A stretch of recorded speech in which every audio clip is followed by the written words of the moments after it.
So in this part of the lecture, we will study about the venous sinuses present in the two layers of the dura mater. These are sins in dura, so dural venous sinuses, and these are intracranial venous sinuses.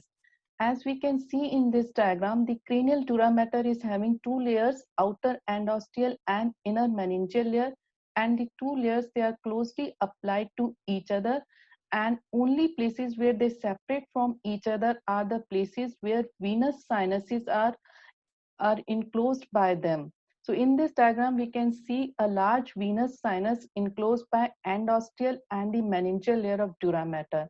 So on outer side, these sinuses are lined by dura mater, and on inner side, they will be lined by endothelium. These venous sinuses, they are intracranial and are valveless, so blood can flow in either direction in these venous sinuses.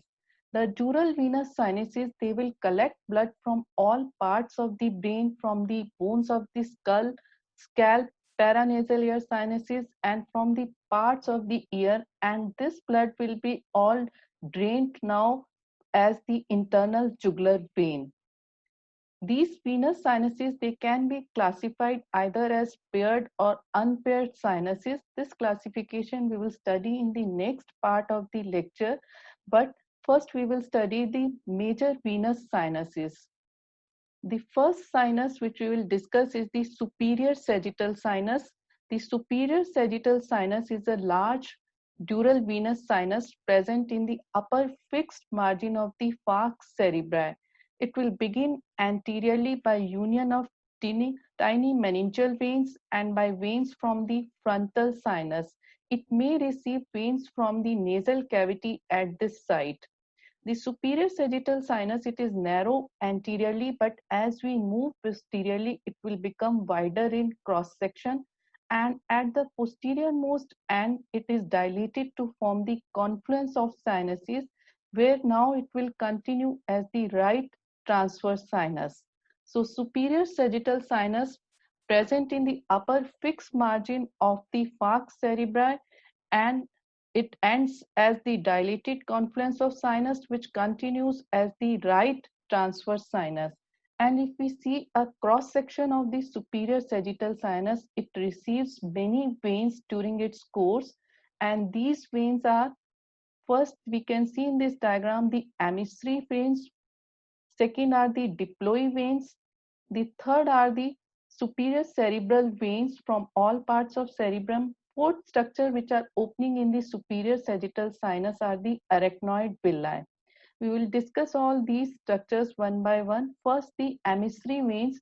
Emissary veins are the veins which are connecting the extracranial veins like veins of scalp to the intracranial venous sinuses. And these veins, they are valveless, so blood can flow in either direction in these veins. The function of emissary veins is to equalize the pressure on either side of the cranial cavity, but disadvantage is that they can carry easily the infection from extracranial sites to the intracranial superior sagittal sinus. The second type of veins which are opening in superior sagittal sinus are the diploic veins. Diploid is the spongy bone present between the two tables of the skull bones, and these diploic veins, they will also open into the sagittal sinus. The third structure which the superior sagittal sinus is receiving are the cerebral veins. These cerebral veins, they will pierce through the subarachnoid subdural space and then will open up into this sinus. So this oblique course of the cerebral veins has a valvular action. The fourth structure which is opening in the sinus are the arachnoid villi. These arachnoid villi, they will start from the subarachnoid space and they will carry the cerebrospinal fluid from the subarachnoid space and ultimately it into the superior sagittal sinus. So any infection of the sinus can block these arachnoid villi and can cause raised intracranial tension.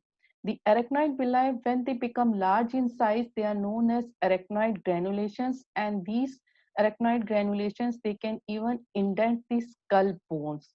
So that is about the large venous sinus, the superior sagittal sinus, which begins anteriorly by communicating with the veins of nose and frontal sinus, and it ends posteriorly as the right transverse sinus, and throughout its course it receives the emissary cerebral veins, diploid veins, and arachnoid villi. Now, the superior sagittal sinus, as it is receiving the emissary veins, so it can get easily infected from the various extracranial sites from the like from the scalp, from the nasal cavity. And once the infection occur in the superior sagittal sinus, inflammation can occur and it can result in thrombosis of the sinus. And thrombosis, if occur, it will also impair the drainage of cerebrospinal fluid by the arachnoid villi, and it can result in raised intracranial tension, convulsions, and headache. Moreover, this thrombus can also compress the major motor areas of the cerebrum, resulting in hemiplegia, quadriplegia, or paraplegia. Another applied importance associated here is the presence of the cerebral veins, and these cerebral veins, as they open into the superior sagittal sinus, they pass through the subdural space, and sometimes they may get ruptured in this subdural space, resulting in the subdural hematoma. The most important characteristic of this subdural hematoma is that it is venous in nature and it will mostly occur in the old persons. And the paralysis, if occurs in the subdural hematoma, there will be no fixed pattern of this paralysis. That was about the first major sinus, superior sagittal sinus, continuing as the right transverse sinus. The next sinus, it is the inferior sagittal sinus, which is present in the lower free margin of the falx cerebri. This inferior sagittal sinus will join with the great cerebral vein, and the two will now continue as the straight sinus. The straight sinus is present at the junction of falx cerebri and the tentorium cerebelli. This straight sinus will now continue as the left transverse sinus. So in the next diagram, we can see the two transverse sinuses. The right transverse sinus, it is a continuation from the superior sagittal sinus, while the left transverse sinus is a continuation from the straight sinus. This transverse sinus will be present in the posterior attached margin of the tentorium cerebelli, and this will actually groove the occipital bone. The transverse sinus will also join with the cavernous sinus, as we can see in the first diagram, by the superior petrosal sinus. So this superior petrosal sinus will drain the cavernous sinus into the transverse sinus, and transverse sinus will now continue as the sigmoid sinus. In the next diagram, we can see this sigmoid sinus, which is a continuation from the transverse sinus. This sigmoid sinus is grooving the posterior-inferior angle of the parietal bone and the mastoid bone, and sigmoid bone, it will continue as the superior bulb of the internal jugular vein in the jugular foramen. So we can see in this diagram also the groove for transverse sinus, then groove for the sigmoid sinus. This sigmoid sinus, it also receives the veins from the middle ear, and it is also very closely related to the mastoid ear cells. So sigmoid sinus can get easily infected from the middle ear infections, and thrombosis can occur in the sigmoid sinus. And thrombosis of the sigmoid sinus can also be carried up to the superior sagittal sinus. And moreover, since sigmoid sinus is very close to the mastoid ear cells, so one must be very careful during the middle ear surgeries when it may get easily ruptured. That was about the few of the major sinuses, the superior sagittal sinus continuing as right transverse, while the inferior sagittal with great cerebral vein continuing as straight sinus and into left transverse sinus. Both the transverse sinuses, they are continuing as sigmoid sinus, which then continue as internal jugular vein at the jugular foramen. Few other sinuses in the dura mater, they are: one is the small sinus located in the posterior fixed margin of the falx cerebelli. This is the occipital sinus, which will join the confluence of these sinuses, and this occipital sinus will also receive the internal vertebral plexus of the veins. The rest of the interdural sinuses we can study with the help of a diagram. So in this diagram, we can see the body of sphenoid bone in the middle cranial fossa, and on either side of the body, the two major sinuses they are located. These are the cavernous sinus, and these cavernous sinus on either side they are joined to each other by anterior and posterior intercavernous sinus. The cavernous sinus they also receive in front the sphenoparietal sinus, and they may also receive middle meningeal veins in front. But the cavernous sinus they will drain their blood into the transverse sinus by the superior petrosal sinus present at the superior border of petrous temporal bone. Their cavernous sinus is also joined to the internal jugular vein by the inferior petrosal sinus. The inferior petrosal sinus is the only sinus which will leave the cranial cavity, and this is the first tributary of the internal jugular vein.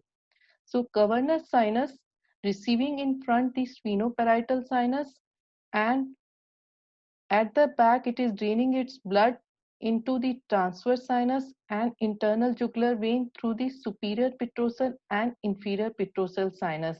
The two inferior petrosal sinus they are also joined to each other by the basilar plexus of the veins.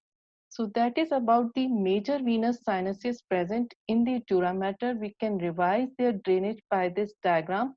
The first is this in the upper fixed margin, the superior sagittal sinus, and in the lower free margin, another sinus is present, that is the inferior sagittal sinus, and superior sagittal sinus is continuing as the right transverse, while the inferior sagittal sinus with the cerebral vein as straight sinus which continue as the left transverse sinus. And the transverse sinus they continue into the sigmoid sinus into internal jugular vein. The other sinuses they are the cavernous sinus which are also joined to the transverse sinus by superior petrosal sinus, and they will also join the internal jugular vein by the inferior petrosal sinus. And this is how the blood from all the sinus they will drain ultimately into the internal jugular vein. So we can now classify the dural venous sinuses into the paired and unpaired variety. The unpaired variety in the falx cerebri we have seen superior sagittal, inferior sagittal and straight sinus, and also at confluence the occipital sinus. After this, most of the sinus they are in the paired variety. They are transverse sinus, sigmoid sinus, and the two cavernous sinus. And cavernous sinus joined to the transverse sinus and jugular vein by the paired superior petrosal and inferior petrosal sinus. The unpaired sinuses at this place are the anterior and posterior intercavernous sinus and the basilar plexus of the veins. So this is how all the sinuses after receiving blood from the cerebrum, from the scalp, and also these sinuses they are receiving cerebrospinal fluid by the arachnoid villi, and they will all ultimately drain into the internal jugular vein. So that is about the dural venous sinuses, their classification, and how they will drain into the jugular vein. So that completes the part of the dural venous sinuses.